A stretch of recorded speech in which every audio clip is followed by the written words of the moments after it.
Whoa! I'm bringing that back. You're really gonna do that every No, time? I'm not gonna do that every time. Okay, we might have to do a little bit of mic EQ here. I think we're good. All right. Oh. Welcome, folks. We're back. It's been a while. Yeah. We missed last week because of extraneous circumstances that are beyond our control. That is, in fact, what most extraneous circumstances would be considered to be. Indeed. Indubitably. But yes, we are back. Let me pull up the stream. We've got like a lot of devices in front of us here, but they're all very awkwardly placed. I think I'm in the right. No, we're not showing anything on screen. That's good. We're not. We can't give away our secrets. Seamless experience. That's what people come here for. Yeah. Okay, so. Okay, I don't know what is going on here. Is it live? Should be. Yeah. Yeah, we're good. Okay. Right. So here's someone. Oh no. OnlyFans when? I think you're gonna be waiting a long time for that, and by a long time I mean never. Although I seem to recall that my good friend Sam from iUpdate has promised an OnlyFans and is not delivering on it. So I don't know what's up with that. I mean, you could put. It doesn't have to be adult content on an OnlyFans. It could be adult content, but of MacBooks. Like sexy MacBook. Well, isn't that what Linus Tech Tips did, kind of? Isn't it? I guess it's kind of what they did. What do you think we should do? That we should make an OnlyFans, but just like post like close-up pictures of ports. I could see it. Plug stuff into ports. Yeah. I'm sure we could make like $1 off of that. Would that be honestly? worth it? Honestly, that would be pretty funny. I would honestly consider that just for the meme potential. Oh wait, did Sam deliver on this? I was not aware of that. I thought that he has been stalling for a while. I gotta check in on that. See. Yeah, look that up. I could have sworn. Yeah, that's just the homepage. Yeah. Okay, this might make me sound like a lost old man, but what is OnlyFans? Like, what was its intended purpose? Because I know obviously now it's like, OnlyFans, but like, what was was that the point of it? I don't know if the point was to. I don't know if the express purpose was to be for adult content. Gotcha. Because I thought it was kind of like a Patreon thing. Yeah, well, I mean, it kind of is. It's just the clientele that it attracts are of a specific variety. We'll say. Like us very carefully tiptoeing around the issue. Someone said that's a dirty port. Oh boy, we could use that line. That could be one of the pictures. That would be the caption. Oh God. Anyway, let's move on and never talk about this again. So I wanted to really quickly wanted to give a shout out. My friend Nick is watching. You met him a couple years ago. Nick. Yeah. So we had a good question. Yeah. Was submitted by Nick. That's good. Yeah. So thanks for watching. Someone said that my jacket is on fire. I'm not really sure what that means. Well, it could be like is it like because it's so good? I think so. We'll go with that. I don't know why it's your jacket and not like. Well, your jacket's blue because it's like water. Oh, I see. So it's not on fire. Also, I like how you just turned the pocket lining inside out and you call that a pocket square. I thought I thought it was a pocket. I thought it was on purpose for a while. Like now I know, but I thought for a while that it was on purpose. It's like this. Okay, I will concede that I don't think that's its intended purpose, but it might not be not supposed to happen. Did that make grammatical sense? Are you following me? I get what you're saying. Like it's a cool pattern, and it's the same pattern on the inside. Yeah, it's honestly the lining of this jacket. Did we tell everyone where we got these jackets from? I don't think we. I don't know, but we can do it again. So basically, there is a Lord and Taylor near the studio where we film videos in the podcast that was going out of business, as all of them are, I think, right? Oh, geez. So, yeah, but so they had like 90% clearance sale back before we started the podcast. And we went there to look at, what it looks like when it's an empty room, essentially, an empty department store. And they had these jackets, which immediately caught our gaze because of how superb they are. Mm-hmm. And I think they were like $28? Mine was, it was like just under 30. Yeah. Under $30.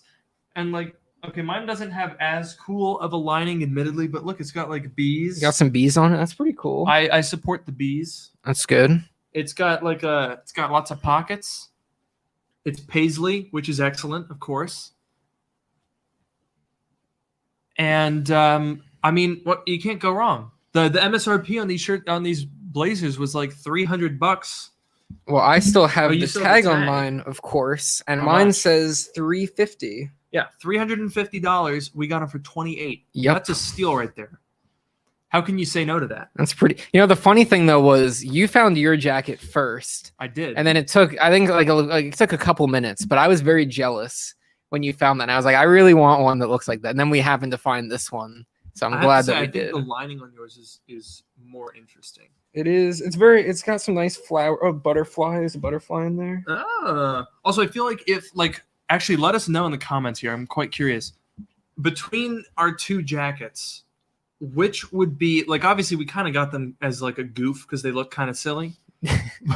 but if between these two, which would you like legitimately wear to like a formal event? Because I feel like obviously this is a style that could be pulled off, either of these jackets. Personally, I think this one might be a little easier to pull off because it's a little more subtle. Yeah, this is the safer one, I would say.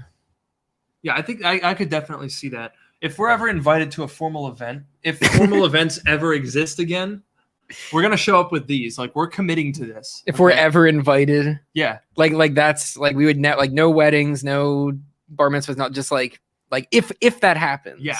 But we don't expect it to. We don't expect Ever. it to. It's highly unlikely. Honestly, though, now that you brought that up, I will make this pact to you all right here, right now.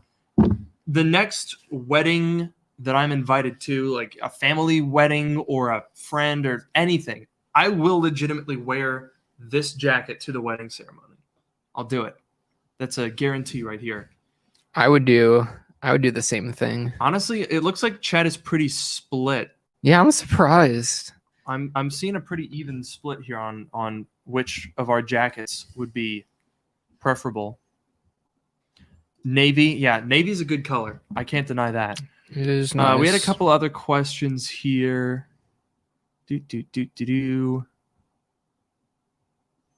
Someone, oh yeah, this one made me chuckle. How do I like the M1 Max so far? Gosh, I don't know. What do I think of them, Noah? Oh man, I really should make my position on that more clear. Yeah, I think you need more videos about it. I agree. Okay, in my defense, it's hard to make a video about Apple stuff or computers in general without talking about it. That's like, true. How do you ignore that? It would be like if you made a video about an Intel processor and didn't mention AMD, like right now. That would be foolish. You'd be a fool. Well, I mean, okay, I get your point. I am a fool, but I wouldn't want to be taken for a fool. Not in that regard. Yes. Fair enough. Exactly. Someone's saying, "Oh, I don't know what that means." Lucas Mac, I don't know. Should we buy an iMac Pro now? Honestly, I don't know. I feel like by the end of this year there will be an iMac M1 that will be just as fast as an iMac Pro with a much more interesting design, thermals, interesting stuff. If you find a good deal on an iMac Pro, though, I don't think it's a bad idea because they're probably not going to depreciate very much because they didn't get replaced. True. So someone else here, thanks for the super chat. Just switched to a new MacBook Pro from PC. I'm interested in the refresh coming, though. Might upgrade when it comes out. Yeah, I mean, as I've been saying for a while, if you wanted to find if you're like shopping for a MacBook right now, don't be afraid of the M1 stuff because there's going to be the redesign coming out because that's going to come on top of the M1. So don't necessarily be afraid of that. I don't want to. Can you answer this one? Because I don't know if that spoils anything. But if it doesn't, I want you to answer that. I don't think I could answer that. No. Yeah, I don't think so. All right, fair enough. Okay, what are we looking at here? We got 3 minutes. Oh yeah, so I guess we should probably fill everyone in on the sort of the goal of the stream. Yes. Like what we're talking about. So today we figured that it might be fun to sort of talk about YouTube. Like I feel like I get a lot of questions and it's something that people don't necessarily know a lot about. Now we have a couple of questions and we have a couple of topics that we were going to cover when sort of doing a YouTube tell-all, which is hence the title of this particular stream. And so basically the goal here is to just kind of let you guys in on I don't want to say like the tricks of the trade or like how to do it because there's no way to like there's no tutorial for doing YouTube. Anyone that tries to make you pay money to learn how to do YouTube is a liar. Like there's no one way to do it. So we're just going to kind of field some questions. We'll be definitely leaning on the chat to get some questions and reactions throughout the stream. So definitely stick around and we'll want to hear from you guys. So yeah, I mean, I don't know. We're kind of trying to pull back the curtain a little bit on how it all works. I know one of the things that I'm quite interested to talk about is sponsored content, because that is something that is so veiled in secrecy that like I can't even tell you how other people do it.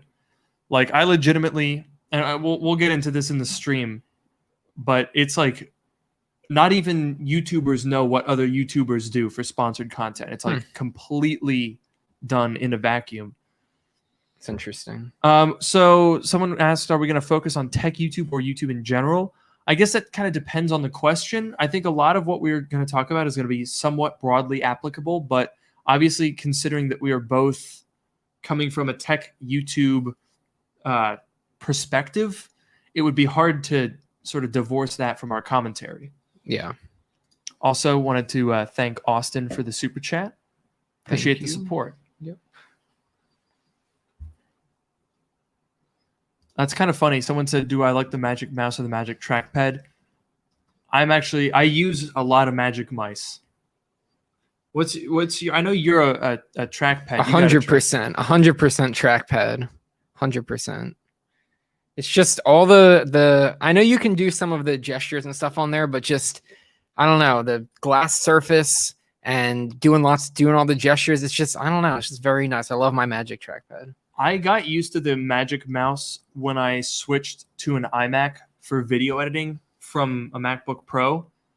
And I guess it's like, I don't like the mouse. I'm not beholden to the Magic Mouse. It's annoying a lot of the times, but for whatever reason, I always default back to it just because it's like a video editing tool more so for me at this point. I can't get rid of it. Yeah. Okay, so it looks like we're coming up on 9 o'clock here.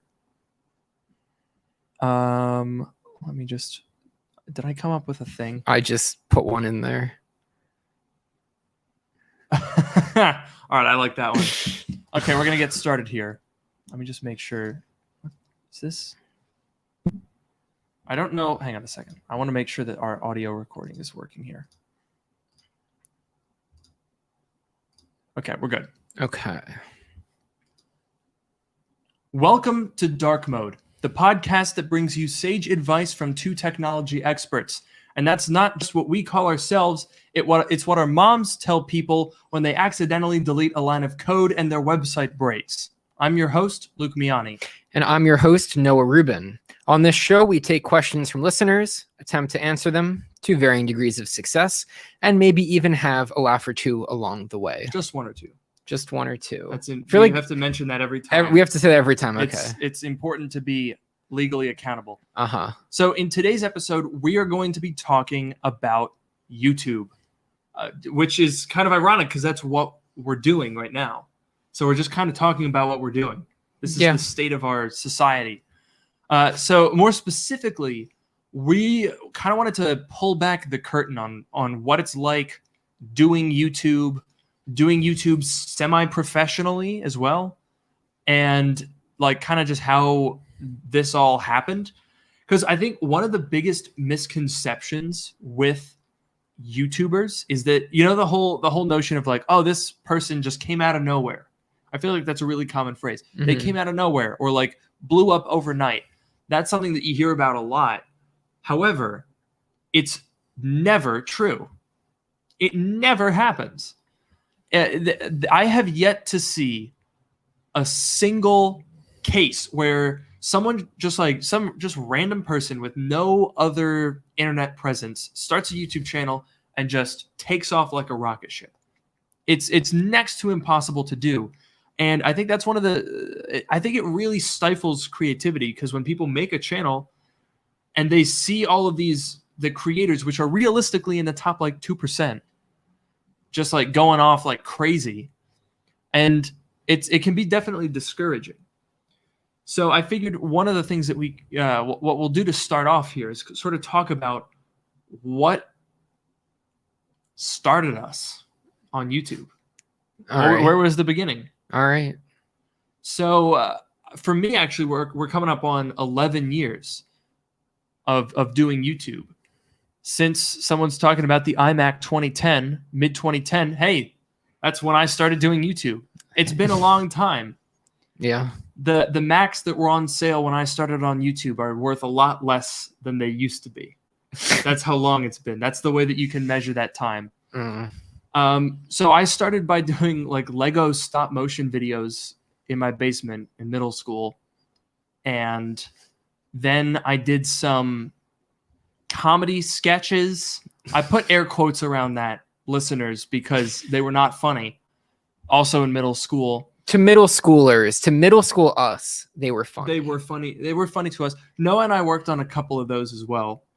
Yeah, I wasn't the main later on person, but at some point, yes. Yeah. And you got to give yourself some credit. Middle school times for middle school audience, they were pretty good. They were pretty popular in some of the middle school classes. We got some laughs. Oh yeah. Yeah. So that was the second channel. I think I probably had like 4 channels before this one. If you go on like Social Blade, it'll say that my channel was created in 2012, but that's just whenever I like click the button to create a channel. It didn't actually have any videos on it until like 2015. I think we're actually coming up on 6 years this month for my first video. I can actually find that out while we're talking. How long ago it was. I think my first video, and this is going to be deeply, deeply ironic, it was a review of Windows 10. I do remember that. Mm-hmm. It was the beta for Windows 10 back before that came out. And it's kind of ironic that that's how I started the channel, which, as you may have noticed, is not primarily focused on Windows anymore. You could definitely say that. It's also worth pointing out that your channel used to go by a different name. It did. I was really hoping that you weren't going to bring that up. I have to bring it up. So when I started, now first of all, I want to keep in mind, folks, that when I started this channel, I was 16. I wasn't exactly like experienced.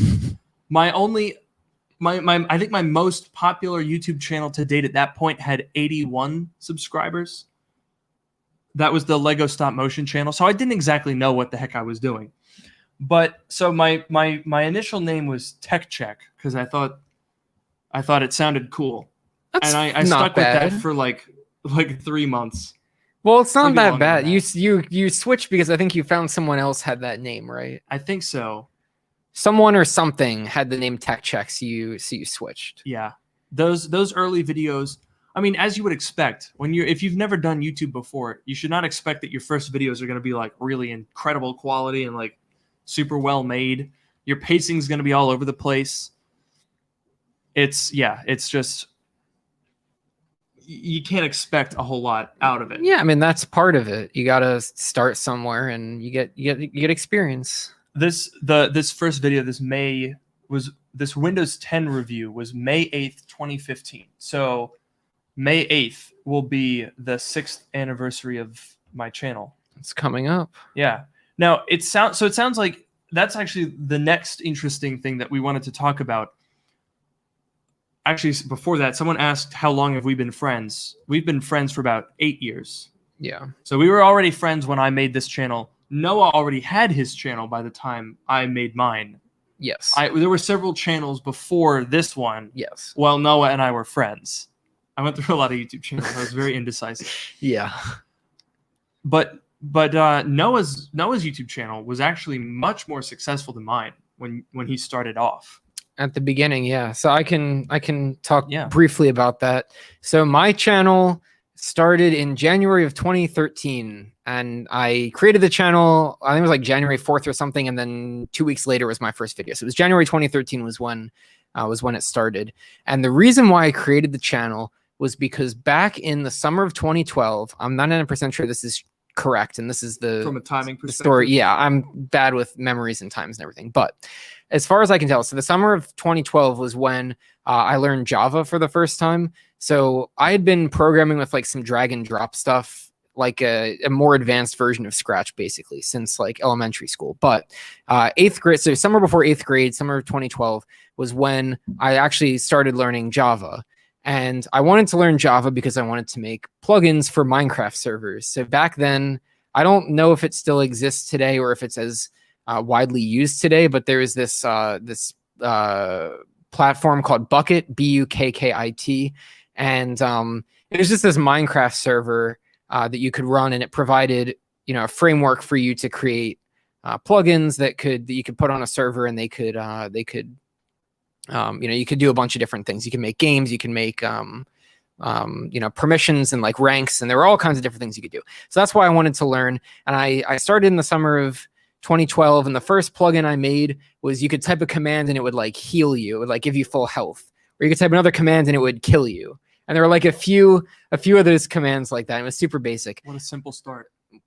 You gotta start somewhere. But yeah, so that was my first thing in the summer of 2012, my first plugin. And then in January of 2013, I created the YouTube channel because I wanted to make video tutorials on how to make the Minecraft plugins.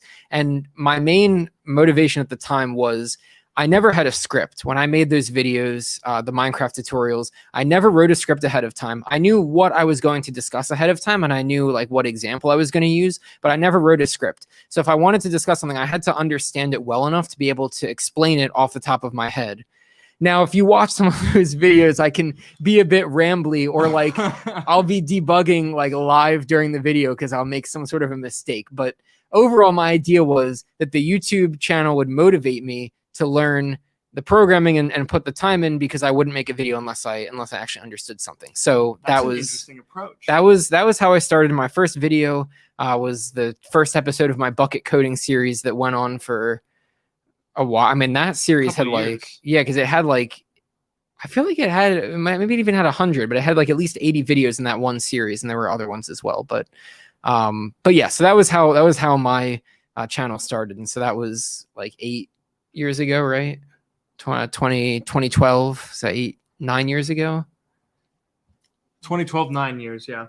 Or no, it was January of 2013. So, okay, it was so 8 years ago. A little over 8 years. Past the 8 year. Yes.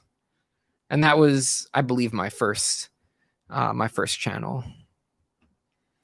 So, and that's actually a very interesting point, because in that way, I think both of us sort of had a similar rationale for starting channels. Mm-hmm. And it wasn't like, I want to make videos and make money from the videos. Right. You started a YouTube channel because you wanted to motivate yourself to learn how to program.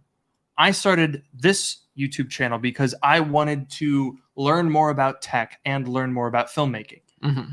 So in that sense, I think, honestly, that's probably one of the best things that you can do if you do want to start a channel, is just come up with a reason outside of doing YouTube for the sake of YouTube to do it. Because, look, when you were what, 14?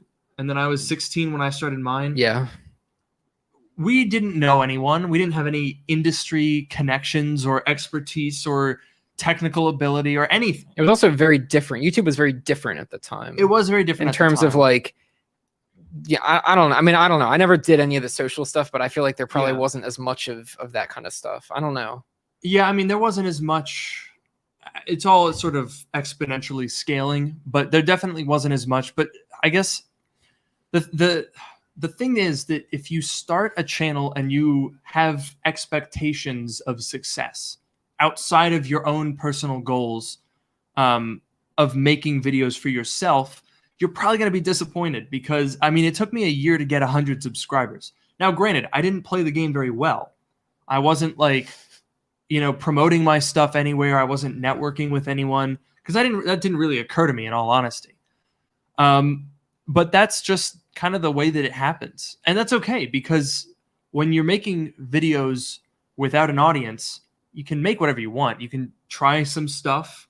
I had a couple of series that I tried out, but it was mainly just making videos because I liked making videos. I'd always been making videos.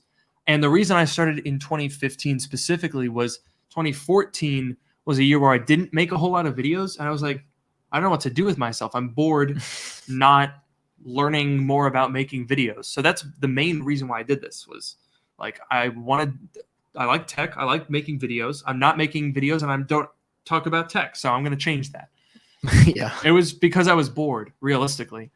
But I think that's one of the most interesting things, is because I know a couple of friends who tried to start YouTube channels, but if you want to start a YouTube channel because you want to be a YouTuber, you're almost always going to be really, really disappointed and quit, because it's super duper hard to motivate yourself to talk to a camera and upload a video, and then it gets like 3 views. Yeah. Like I remember getting so excited when one of my videos hit like 100 views. And that was after I had been making videos for like multiple months, like 8 or 9 months.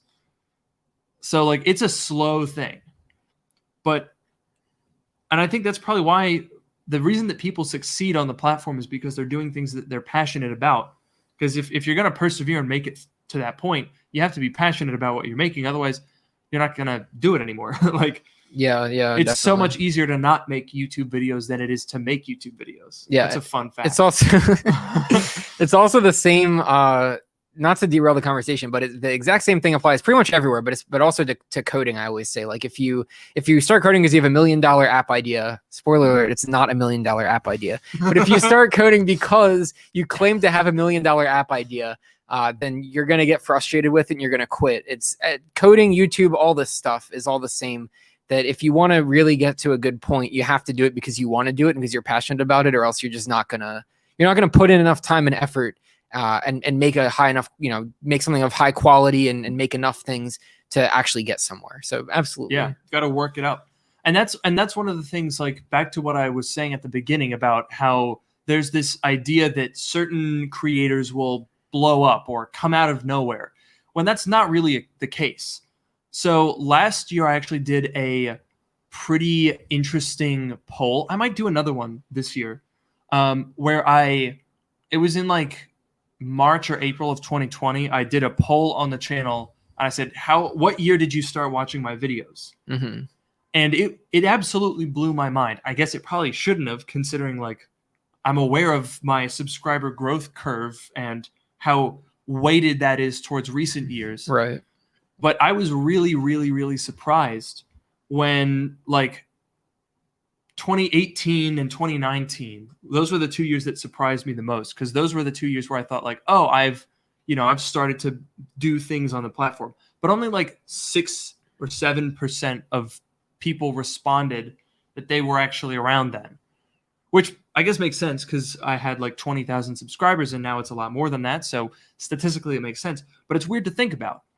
Because once you start gaining, even like when I crossed 1,000 or 2,000 or 3,000, those all felt like really big moments. But in the grand scheme of things, like for you guys, I mean, if anyone watching this has been here since before 3,000, hats off to you. You stuck through a lot of terrible videos. Yes. Hello. well, me. Yeah, I mean, you were here before, like, BC, you know? Yeah. The YouTube videos that you were around were just us watching WWDC in, like, 2013. Yeah. But, I mean, that's the thing that you got to realize when people blow up. They're usually not coming from zero. Like, Yeah. I can't remember what it was. Some gaming channel that I was amused by that, blew up. And I saw that they had like one of those insane exponential growth curves on their Social Blade statistics. And it's like, wow, that guy came out of nowhere. But you go back to where it was before and it's at like 75,000 subscribers.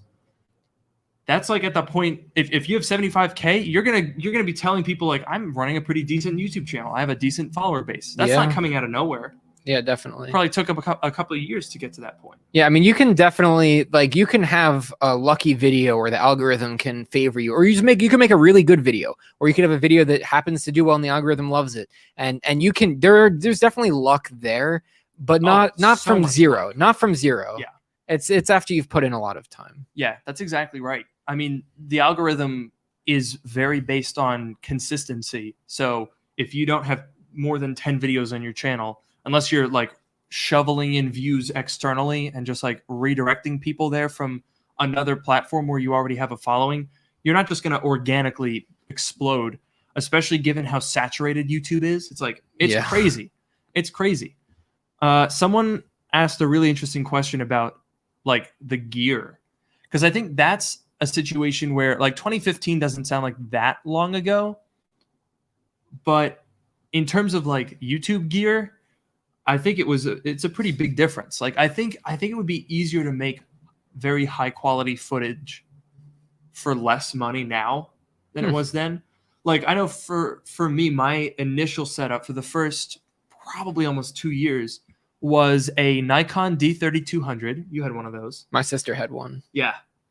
And we used it a lot. And yeah. We used it a lot. Yeah. But it was a D3200 on an Amazon Basics tripod. The D3200 I had for a while, by the way. I had that since like 2012. I used my iPhone 6 Plus, or I think, and then later my 6S Plus. That was my audio upgrade for the microphone. And for the lighting, I just had these 2 lamps that we had in the closet, and I just put one on either side. And I was like, look at that, studio lighting right there. And the backdrop was just a blank white wall in my parents' basement, and I sat on an upside down crate from an orchard for like apple picking, because the wall, it was too short. I couldn't sit on a normal height, so I was basically sitting on the floor. Yeah, I remember that. That was the first. That was there like a pipe? 2 years. There was like a pipe. It was a pipe right above. You're sitting right by the water pipe. For the house. Yeah, I remember that. That was good. That's, I mean, and yours was even more simple. You were just screen recording in QuickTime Player. Yeah, my thing. Well, okay, so like my stuff, my original, and a lot of the content on my channel is because it's like coding tutorials. So most of it's screen recording with audio. Using the built-in Mac microphone, which isn't great to begin with, and then when the fans start taking off, you can hear it. On the 2011 Intel Mac. Yeah, so that was keyboard clicks, trackpad clicks. Yeah. All that stuff. Well, it was definitely rough. I used like ScreenFlow, I think it was called. Yeah, I remember you used ScreenFlow to edit them, right? Yeah, well, the ScreenFlow recorded them. It recorded the video, and then it had like a little editor, because you could show mouse clicks and stuff like that. I thought you were so fancy with that. I remember you showed me how that worked one time, and I was like, wow, this is some incredible stuff. Yeah, so I had it easy that I didn't need a fancy camera. The most recent videos that I've made that I've filmed, like that I've actually filmed myself, I use my phone. So it was an iPhone 10, and then when I got my 12 Pro, it was the 12 Pro. And like you said before about how like these days it's easier to get good quality footage for less. Like, yeah, the 10 and especially the 12 Pro footage, like I think it looks really good. I don't need I'm doing YouTube just occasionally and for fun. So I'm not going to invest a lot of money in like a super fancy camera, but like I gotta say the phones they're pretty good. Yeah, and I mean you could use, like, if you really wanted to, like, if you wanted to buy a dedicated YouTube camera, it would not be a bad idea to buy a used iPhone. Yeah. You know, for a couple $100, I mean, yeah, you could get something like, I have a backup camera that's a Panasonic G7. I've had it for a little while, so it's probably not super current. I'm not very up to date on cameras, but you can get like a decent camera for a couple $100. Mhm. But if you already have an iPhone, even an iPhone 10, as Noah said, you can totally use that. I would definitely recommend picking up decent audio if it's something that you legitimately want to do. That was an area that I took a very long time to work on. Yeah, Like me too. audio's trickier than you would think. Eventually I was like, all right, you know what, screw this. I'm just gonna buy a Sennheiser MKE 416, expensive $1,000 microphone, but it saved me a lot of pain in terms of like having to think about audio and reducing echo because it's just really, really good. Now, you don't need to do that specifically. I actually think that basically what I would do in the early days was hold my iPhone 6S upside down, like right here out of frame. And it was actually not bad. It was not bad. Now, granted, if you're shooting with your iPhone, you shoot with your iPhone 12, you record audio with your old phone. There you go. That's a good workaround. Yeah. You can have that dual phone YouTube setup. That's pretty good. I mean, you can get it done. But I think one of the other things when we were talking about planning this out in terms of like actually getting started on YouTube, and we will get into more current stuff. Don't worry, we're just trying to go somewhat chronologically here, was that Noah actually had a lot more success when he started his channel. Like I'd say the first 2 years, you had way more success than I did in my first 2 years. So my first 2 years were 2015 to 2017. Yours was 2013 to 2015. I don't know if you remember where you were at during that time. I don't remember exactly. Does like Social Blade tell you that, or is it not go back that far? Sometimes it doesn't go back that far. If you just go off the top of your head, and I'll see if I can find I don't know. I could talk about sort of what the difference was. So basically, like I said, so when I started my channel, I started because I wanted to make Minecraft plugins, right? And at the time there was the forums for Bucket, right? So Bucket's the Minecraft server framework that I was making plugins for. And there were the Bucket forums, and I was a pretty active member of the Bucket forums, you know, writing posts, whatever. People would request plugins that they wanted, and then I would make them. And or people would run into issues and they would post questions and I would answer them. So I was pretty active in the Bucket forums, but this wasn't really, I don't know how consciously I really thought of this, but it was sort of a way to promote my channel. Like if someone asked a question, I could say, oh, hey, I covered, you know, this topic in this video, and I'd link them to my video. Or occasionally if I were making a plugin for someone, if I made a video of me making the plugin or whatever, I could link it. It was linked in, I guess, probably my signature that I would be signed on every message that I wrote, right? Wow. So I'm assuming it was, I don't remember, but basically I was in this, like, it was the videos were very targeted, right? So they're not just general tech or general programming. They're like Minecraft server plugins, very, very specific. And there was this existing community of people who were involved, and there were some people on YouTube that were doing some things. One of the first people that I ever talked to is his name was like XX Sniper Z something or other. I don't even. So 2013. I know, but I don't remember. God, that's amazing. But I would message him because he would help me at the very beginning when I had no idea what I was doing, and he had a YouTube channel. I remember I ended up passing him in terms of subscribers fairly quickly. Wow, that's a good flex right there. I know. I remember that. If that guy's ever out there, I would so love to meet him. But anyways, so yes, I had this very specific community that I was, I guess, targeting, or really more that I was a part of.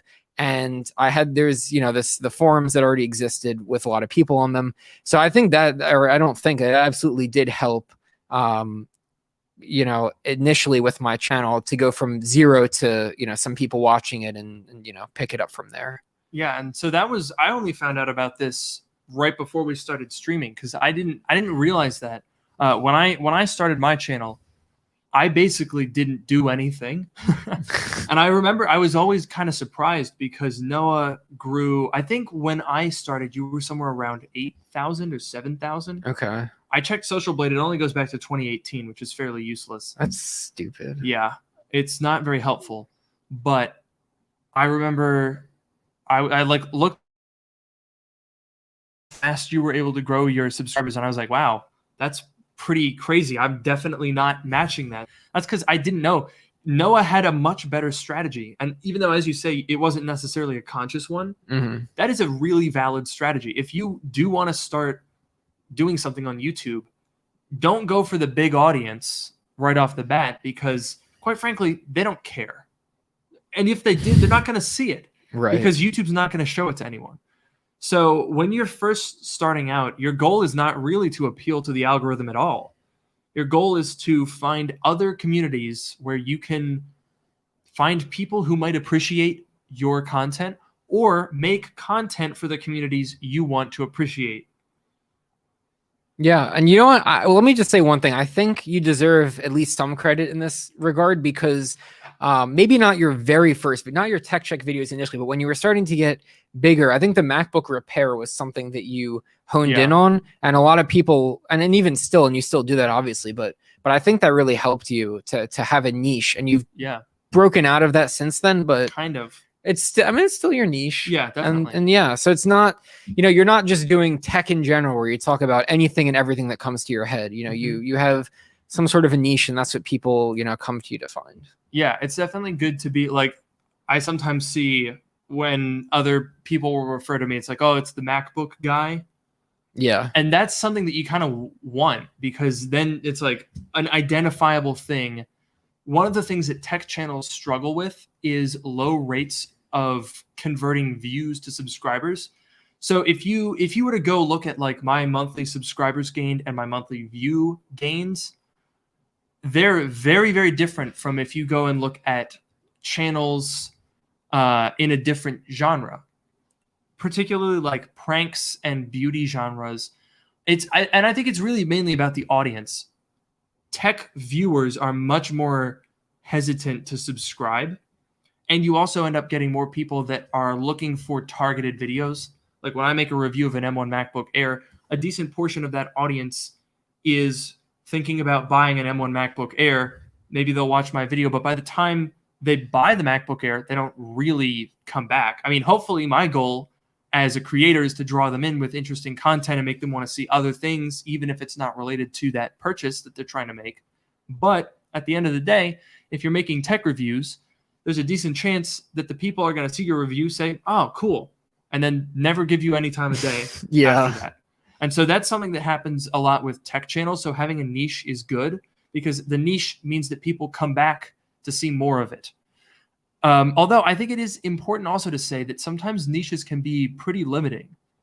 Like I've been trying to expand the realm of what I'm able to work on, and it's a slow thing. Like I've slowly sort of worked into iOS content. That was something where in like 2018 and 2019, I tried making videos about iOS and they would just hit the water completely dead. Like, hit the ground running. It was hit the ground dead. Yeah. They wouldn't even. It was very discouraging actually because I would get decent, for me at the time, views on my normal content, but every time I would try to upload a video about an iOS device, nothing. Or even talking about news and rumors and stuff like that. That's stuff that I really enjoy talking about and have for a long time. Noah and I have been, following rumors and analyzing leaks and stuff since like 2012 when we met each other in 8th grade. Yeah. But I couldn't do that on my YouTube channel until fairly recently. And I'm glad that I can because they're fun videos for me to make and economically they're necessary. That's the reason why there's a lot of tech channels that make news videos is because, I mean, think about it. It doesn't cost anything to make. A lot of my videos are extremely expensive to make given, the relatively modest size of my channel. So having those news videos really, really, really has allowed me to do other types of videos. And it's not necessarily a connection that you would get, that you would see as a viewer, but behind the scenes, it makes a really big difference. Yeah, that is really interesting about you can you have the cheaper videos to fund the more expensive videos. Yeah.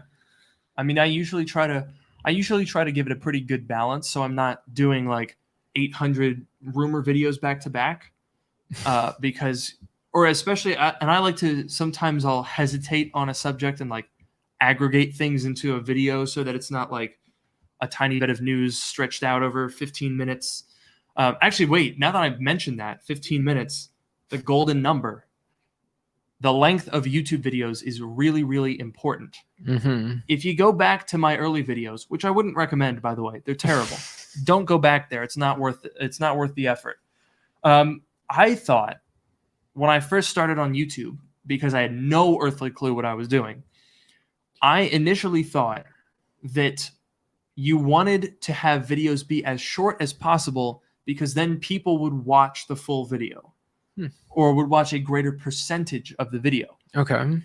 Now, that may have been true at some point. I know that YouTube, the algorithm has changed, just like the search engine algorithm, Google, that it's based on. And, you know, these things change. And so there may have been a time where short videos were prioritized because the percentage viewed was important. But now that's absolutely not the case. Watch time in minutes is what matters. You could upload a 48-minute video. Someone could watch 10 minutes out of it. And that 10 minutes of watch time is worth more than if I uploaded a 5-minute video and you watched all of it. Because as far as YouTube is concerned, they want you to be on the platform, because when you're on the platform, you're watching ads. And when you're watching videos and enjoying them, you're going to watch more videos and enjoy them. So that's why videos have gotten longer and longer, with the exception, as someone has just pointed out, of YouTube Shorts. And that's a very specific reason, and that's because YouTube is not an impartial adjudicator when it comes to these things. I don't know if you guys remember a couple of weeks ago, there was the whole thing with YouTube community polls, where basically YouTube kind of like juiced up the algorithm for the poll feature because they wanted more people to use it. And so like it was just artificially inflated. I don't know that that's the case with Shorts. I suspect that it is, because Shorts are going absolutely hog wild. And I think it's very much because of that. And also because it's very easy. They play consecutively. Yeah. So it's super easy to watch many, many of them. And then the algorithm goes crazy recommending them. And they have their own place in the home screen as well. They do, yeah. So that's another benefit. So yeah, I mean, if you're starting a YouTube channel, you could definitely integrate some Shorts content. I know lots of creators that are much smaller have seen insane views on Shorts. So yeah, I mean, if you wanted to start a YouTube channel, number one, do it for fun. Don't do it for money or views, because they're not going to come very fast. Yeah. There's more efficient. If you want to make a quick buck, I don't know, have a yard sale. It'll make you a lot more money than in doing YouTube for a year. Number two, play into communities that you are interested in. It's appeared that we've gone into the void. Oh boy. I'll finish my thought and then we'll explain for people that are watching live why we've gone into the void. But yeah, so play into communities that you want to be a part of, make specific content for them, and get some friends, talk to some people, make some friends. It's all fun. Social media, that's the point. Yeah. And then the third reason, and then I guess the third option would be, use Shorts. Yeah. Get that, milk it, milk it for all it's worth. Whatever the algorithm videos, likes. You don't have to edit them. They're filmed in portrait mode. That's like the true. easiest content you could make. Now, for those who are watching along live, you may have noticed that we don't have any video right now. Basically, the apartment that we film in is really annoying right now because the whole building has to get switched over from heat to air conditioning, and they have not done that. So it is so freaking hot in this room right now. So hot, in fact, that the camera has overheated and shut off. Yes. So we're now an audio-only program. coming to you live from inside the void. Indeed. Yes. Oh my god, it's Gangnam Style. Gangnam Style is here in the void. All of the classic. Oh, look, it's Smosh. Oh, they were so. Oh man. Jake and Amir are in here Oh really? in the void. That's where they go when your channel's done. When channels pass their heyday, they come here to the void. That's fun. Wait, that doesn't bode well for yeah, us. I was about to say. Uh-oh. Yeah. Mistake. Someone in the chat has just very aptly said, "Stay sweaty, boys." Yeah, we're wearing our jackets too. Hopefully you have a newfound appreciation for us wearing our big jackets when I believe it's about 84 degrees in here. Yeah, it's supposed to be bad. 60 degrees. I think it's set, the thermostat sets to 60, but it's Well, like I was set 82 to or 60 something. to try to compensate. Right, which is not not It doing didn't anything. do anything. Yeah. So, and I'm sure in about 2 minutes I'm gonna get a flood of comments from people like, "Wait, why is the camera off?" Yeah. But until then, we'll just go back to what we were talking about.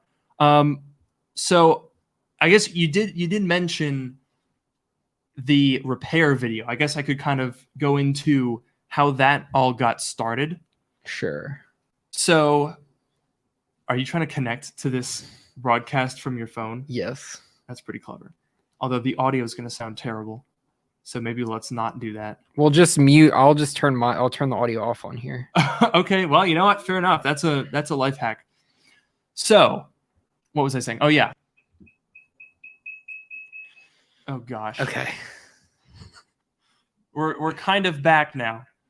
So basically the way that I got started with repair content was because my brother was working on, what are you trying to do here? There we go. Okay. So my brother was working on, he wanted to get a computer, but he didn't want to spend a lot of money. And it doesn't go, the audio on here won't go down. Oh, wait. No, this won't go down anymore. Okay, just leave that. All right, that's fine. Well, we tried to save the void. This is going to be a very awkward portion of the stream for people that are listening to this. Noah just tried to join with his phone camera, but it won't let us turn the audio off, and it was kind of a mess. So we've given up on that. We're now back in the void. Yeah. Hopefully not for too long. Someone said it's the final form of dark mode. I mean, it's the darkest form. Yes. So you're not wrong. They are definitely not wrong. Anyways, what was I saying? Oh yeah, your brother. So he wanted a MacBook, but he didn't want to spend a lot of money, and so I bought a broken 2011 MacBook Pro, which really only had a dead hard drive, and I replaced the hard drive, and I made a video on it and about how I saved money by buying something that was not functional and then made it functional. And for the time, it was a pretty decent deal. It was like $300, which doesn't sound like a good deal for a 2011 MacBook Pro. But this was 4 years ago, so yeah, you know, it's whatever. But basically, that was the video. That was like one of the first times where I was like, oh, people kind of liked this. And I don't know if it got posted on forums or something, or if it was just, you know, that was just my time for the algorithm to be like, all right, we'll give them a shot. But that video did well, and then I made another video, and then I think I made one where I had the old white plastic MacBook and our 2008 MacBook Pro that had died, and then I resurrected it by cooking the graphics card. Oh yeah. So I had those two sitting around, got some content out of that, and I basically just started making some videos based on that. But actually, you know what really got me started was because at first when I was making videos, I was editing on an early 2015 13-inch Retina MacBook Pro. Yep. And by 2017, I got the 15-inch Retina, the butterfly keyboard one, and that's where I was editing my videos on. And what really kickstarted my channel was selling the old laptop, the 2015, and I used that money to buy a newer, or it was a 2015 15-inch. It was the first of the I bought a used MacBook on eBay type of videos. And that basically started the whole thing where I was like, okay, well, now I'm going to sell that computer and use that money to buy a different computer to make a video on. And then I'll sell that. And then I was like, okay, now I'm making a little bit more money. And so then I was like, okay, well, what if I buy broken MacBooks to repair, sell those broken MacBooks to try and make money off of that, and I'll make a video of me doing that. So the video will make some money. Yeah. And that was basically how it all started. And that was all. It's definitely weird because it was like almost 2.5 years into making YouTube videos, but going from that point to like legitimately starting to build a following happened in about 8 months.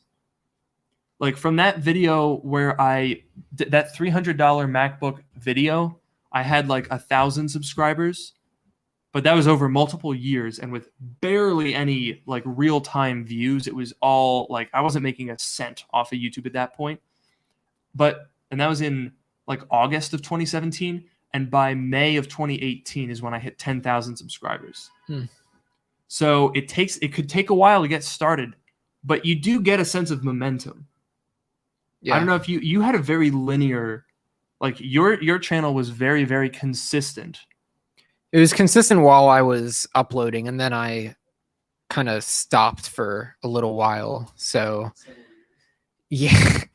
Well, yeah, I mean, when I first started the channel, I was very into it, and I made a ton of videos. And yeah, I had some growth there. Okay, we're back. That's good. We've emerged from the void. Hopefully we don't get sent back there. Hopefully not. Although it's 85 degrees in here. I will make no guarantees. Yeah. You're really suffering with these jackets on. Yeah. But yeah, no, I mean, you definitely had the consistency. I kind of went low and slow for a while, like a low subscriber count, very slow growth. But then I finally, then it was finally like, okay, now this is catching on. And as with Noah, when you were super into it and you made videos all the time, consistency is key. It was like absolutely insane how many videos I was having to make in order to keep up that momentum. Mm-hmm. But actually, that's one of the things that has struck me most recently. Because obviously, I don't know. I feel like I don't want to make it sound like it only gets better as you go along. There are obviously still struggles. I still get disappointed by like when a video doesn't do as well as other videos, because obviously like my worst performing video now would have completely blown my mind in 2015. Yeah. But it's all relative. And one of the things that I've noticed is once I got over like, I don't know, like over 200K, I kind of plateaued a little bit. I've noticed sort of a trend with tech channels specifically. It seems like once you get in that between like 200K and like 800K, there's like, it's kind of like this nebulous region where it's pretty easy to be stagnant. Now, I'm not complaining about that at all because I still enjoy making videos, but it's not the same sort of rate of growth and acceleration that I got used to in the early days when it was like, month to month, I would double subscribers sometimes, which obviously you'd have to be doing some pretty crazy stuff to be doubling, 200,000 subscribers in a month, obviously. But like, it can kind of psychologically get to you a little bit. You're like, why is it not getting better? You know what I mean? So that's definitely, I don't know. That's not something I feel like most creators experience that. I follow a lot of creators on Twitter and I see that come up a lot, but it's definitely not something that you see in the videos themselves, unless people really put a personal aspect into their videos, which I don't think is as common in tech. Maybe in other genres, people are more open about that. Now, actually, we're running out of time here, but I did want to talk about sponsorships because that's a really interesting one. And I feel like a lot of people don't know about sponsorships, and that includes me. Because here's a fun fact about sponsored videos. And this, I don't know if this will be a surprise to you guys or if this is something that you're generally aware of, but no one has any idea what other people are doing for sponsored content. Not a clue. It's actually kind of insane. Like, so in preparation for today's episode, I reached out to a couple of people, and I won't name names, a couple of people that I know of, to see what they charge for sponsored content. And there was a lot of variation because basically no one, I guess it's kind of like, it's taboo to share how much money you make from whatever job it is. Right. And so people don't exactly go, they don't go saying, today's video was sponsored by Raid Shadow Legends, who paid me $20,000 to say a bunch of random lies about this terrible app. Yeah. Right? Like, people aren't going to go broadcasting how much money they made. But you don't even get a sense roughly of what other people are charging. So it's all completely just like, I don't know. Does that seem right? Yeah. And it's, on the one hand, it's kind of nice to be able to set your own rates, and you can kind of say, I'm not gonna touch a video that, like, I got one where it was like, we'll pay you $100 for 10 videos. That one was hilarious. Oh. And that was not as long ago as it should have been. That was like a year and a half ago, maybe. Oof. $100 for 10 sponsored videos. That's not good for, even if you have 0 subscribers. Yeah, unless you're gonna burn that channel and never do anything else with it, you shouldn't do it. No, it's terrible. If you have 50 subscribers and 4 videos on your channel, you would not want to take that deal. That's a terrible. No. Oh my gosh. Yeah, but it's really easy to get taken advantage of. And so I guess in the interest of transparency, I charge on average between $1,000 and $2,000 for a sponsored ad at the beginning of a video. And sponsorships are one of those things where I feel like most people kind of accept that that's what needs to happen. Like, there's a very vocal minority, a very small but very vocal minority of people who are just so anti-ad that they think YouTubers should, like, work for free or something. I don't know what their mentality is, but they get so viscerally angry at an ad. But you got to have it. Like, how awesome. I buy every single Mac to review it. I got to have ads in the videos. And so I actually spoke to a couple of people, and there were a couple of people that were more like 2,000, 2,500, somewhere around 1,500 to 2,000. We were all kind of in a similar range, but it's a pretty broad range when you think about it. Yeah. And granted, the views are also going to fluctuate. There's no real way for YouTubers or for brands to know how many views they're paying for or how many views they're selling. Like, when I sell a video, sometimes I will actually have a minimum view guarantee. And so usually if I do have that in a contract, because most of the sponsored videos that you'll sign up for, you do sign a contract which lays out the terms. Some of the really early ones that I didn't have a contract. Those were a little bit sketchy. Yeah. A little bit sketchy on those, but it's okay. So you generally sign a contract, and that will state, like, when they're going to pay you, how many views you need. Although I would say it's probably only about 20% of the videos that I do that are sponsored that actually have a view, like, guarantee as a part of that stipulation. And if they do have a view guarantee, those are high dollar sponsors. So those are generally above average, and they're kind of paying for that preferential treatment and going into videos that I think are going to do better. And hopefully they do better, because otherwise I'm like, this is frustrating. It can be a little stressful, let me tell you, when you land a good deal and you're like, oh, this is really going to help me out. And then the video is just, like, slowly tanking, and you're just like, pain, panic.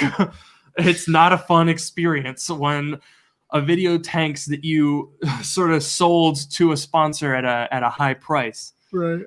But I think it's absolutely crazy that YouTubers don't have any idea what other YouTubers are charging, and it's super easy to get taken advantage of. Like, and honestly, in the past week, when I've been asking people and saying, like, hey, how much do you charge?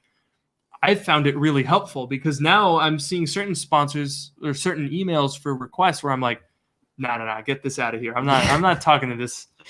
No. I've actually decided that I'm raising my rates since I talked to some people. Okay. I have decided that, because, think about it this way, right? If you take if you take a sponsorship at twice your normal rate, then you can take half as many sponsorships. True. Or you true. can make twice as much revenue. Either way, it's kind of a good thing. Yeah. So, yeah, as someone just said, know your worth. Absolutely. And that's part of the way that some of these advertising firms will try to get you is they try to make it so that you don't know your worth. The fact that it's not a standard thing is designed to basically allow advertisers to get the best deal.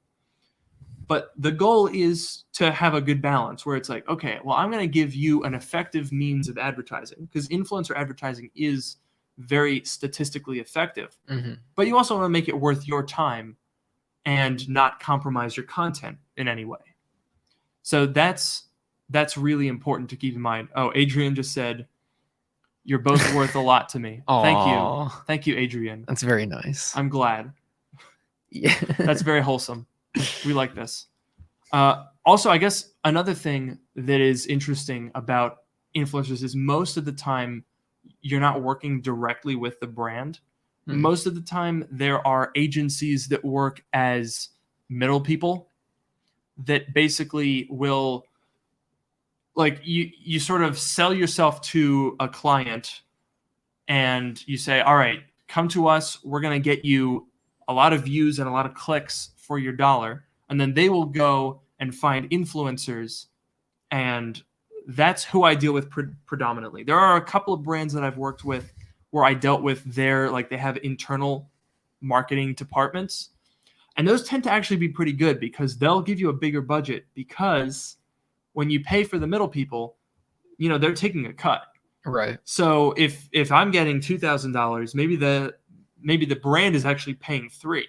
Yeah, that's true. So if you cut out the middle person, then maybe the brand just offers me $3,000 out the gate. I've had that happen a couple of times. Interesting. But the nice thing with middle people is if you do a good job and you work well, some of them, the ones that I prefer are the ones that don't go in for nitpicky edits that delay the video by days, or the ones that are going to take 7 days to review a video because YouTube moves very quickly. So if you can kind of build up a good rapport with a particular agency, sometimes you can end up getting, through the same middle person, getting connected with multiple different brands. But it's a whole different world. It's a whole thing. I don't even know. I'm just speaking from personal experience because this is something that no one knows what anyone else's workflow is when it comes to sponsors. Even if it seems relatively consistent because, talking points and the particular campaign might look similar from my channel or someone else's channel, but they're not coordinated between us. We don't even know what sometimes I've known from my discussions that I got paid twice as much in one case and half as much in another for doing the same ad campaign with the same brand through the same company. That's really interesting. Yeah, it's completely up to negotiation and just whatever you're able to get done. It's all over the place.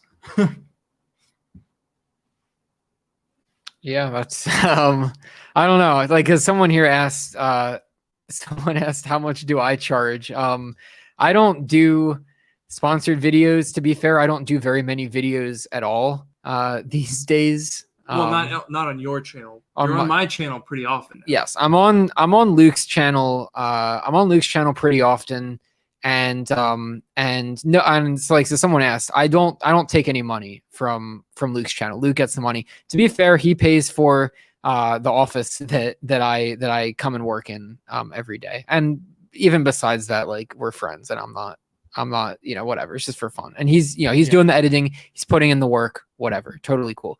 As far as my channel, I'll buy you Chipotle. Oh, thank you. As far as my channel is concerned, I don't do videos all that much these days. I've gotten emails from random little companies to do things, which I'm never going to accept. Those are always so funny. But I don't know. I kind of just do the videos for fun. I have like a full-time job, so I don't rely on YouTube to make money. Technically, YouTube got you that job though. It, in a way. In a way, I mean, it 'Cause definitely. You started learning programming. Yeah. And then you were doing that through the vessel of YouTube, as you said. Yeah. And from your programming, you got recruited, and now you have a full-time job. That's true. It definitely did help me to become the programmer that I am today, which I'm not trying to, that sounds really corny or whatever. But the point is that I just, when I do make a video these days, I'm just doing it for fun. And it usually ties into to whatever Luke is doing, which is also kind of interesting because when I make a video that ties into what Luke's doing and he promotes it, the video does exponentially better than it would by itself. So like when I make, it makes a lot of sense. Like when I make the M1, I made a couple of M1 related videos, from like a programmer's perspective, and they tie in with the content that Luke makes and he links to them. And if he didn't do that, they'd, I don't know, they'd probably get a couple hundred views or so. I don't know. I think there was a decent amount of organic. There's a decent amount of organic views. And I have like 20.7 thousand subscribers. I think a lot of them are like old accounts that probably aren't active anymore, but most likely. But that's the number that I'm at. But no, it's another interesting thing is that when I make a video and Luke links to it, a lot of his subscribers check it out. So if you're one of them, thank you. It really does make a big difference. Yeah, and I mean Noah likes making videos from time to time. We've actually got a project upcoming that Noah's gonna have a video to go with, so you'll definitely want to check his channel out. Yeah. Definitely got some. If you're interested in developing stuff, there's some interesting M1 content on Noah's channel. A lot of comments on that were like, please make more of this. Yeah. Clearly you did not take that advice to heart, though. I guess not. Trying to make some more videos here, buddy. I don't know. It's not. That's. I like making YouTube videos, but I can't. It's sometimes I don't feel like putting in all the effort. Well, you do also have a full-time job, so like it's not unreasonable. I think someone even asked earlier how many hours a week I put in. Yeah, it's so hard to quantify. I couldn't even tell you, because like I'm still a student. I'm gonna be graduating in May, and probably looking for like a part-time job because I don't know if I could do YouTube. But yeah, I mean it's probably between 20 and 30 hours nowadays. That's pretty good. Something like that. I don't even know because I work on weekends too. Obviously, here we are on one. Yeah. So I don't know. It varies. It's like absolutely all over the place. And there's no real one way to do it. That's not really good advice. It's kind of obvious, isn't it? Like you can't do the exact same content. Although I think it's also worth noting that you shouldn't not do a video because someone else has done something like that. Like you can offer your unique spin on it, even if it's a similar opinion or a similar conclusion. Don't necessarily think because someone else has already made a video that you are not allowed to. People have made a lot of. I know there was a couple of people when I like got started that made videos that were sort of like in response to it or on a similar topic. And it's a great way, honestly, if you make a video responding to another popular video, that's a great way to get views. So like definitely don't be afraid to, if you have an idea and you look it up and you see, oh, someone else did it, never mind. Yeah. Don't necessarily shy away from it. It's not, if it's a video you want to make, I'm of the mindset where if you want to do YouTube. Don't set any expectations. Don't try to think that you're going to be like the next 1 million subscriber YouTuber. Just do something that you like and post it online and see what happens. If you're doing it for you, then if you hit 1,000 subscribers and you get monetized, that's just icing on the cake. Yeah. Right? What a happy way to end the podcast. Just be happy. It's easy. Just make a video. Do it. No, I mean it's good advice. You make the videos that you want to make because you want to make them, and hopefully they do well. But regardless of what happens, you come out on top because you're doing what you want to do and you're happy. Yep. And maybe you're like Noah and you start making YouTube videos to motivate yourself to do something and you get a full-time job. Yeah. He didn't become a YouTuber, but he did get a full-time job out of it. So, you don't have YouTube success is not defined by subscriber count. That is true. All right, and with that's going to conclude this episode of Dark Mode. I've been your host, Luke Miani. And I've been your host, Noah Rubin. We'll see you next week. Have a good night.